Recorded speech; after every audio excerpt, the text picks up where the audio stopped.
আসসালামু আলাইকুম pro football fans. দর্শক, আপনারা সকলে জানেন নেইমার জুনিয়র একটা লম্বা ইনজুরির পর আর তিনি সেভাবে মাঠে ফিরতে পারেনি। তিনি কিছুদিন মাঠে ফিরলেও তারপরে তিনি আরও একবার ইনজুরিতে পড়ে যান। এমনকি ব্রাজিল জাতীয় দলের স্কোয়াড থেকেও কিন্তু নেইমার জুনিয়র ছিটকে গিয়েছিলেন।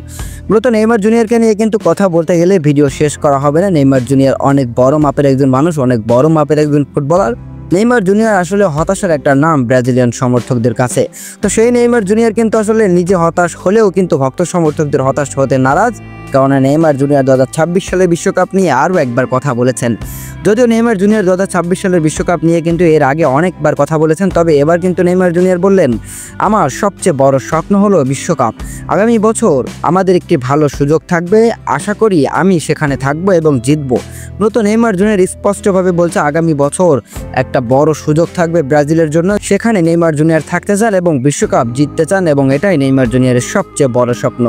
তো দর্শক, একজন ব্রাজিলিয়ান সমর্থক হিসেবে কখনোই তো চাইবেন না যে নেইমার জুনিয়র একটা বিশ্বকাপ, একটা ব্যালন ডি'অর ছাড়া তার এই সুন্দর ক্যারিয়ারটা শেষ করুক। তার ক্যারিয়ারে আসক্তি অপূর্ণ রয়ে যাবে যদি বিশ্বকাপ না জিততে পারে। তো নেইমার জুনিয়রের জন্য অন্ততপক্ষে একটা বিশ্বকাপ তো ব্রাজিলিয়ান সমর্থকেরা চাই।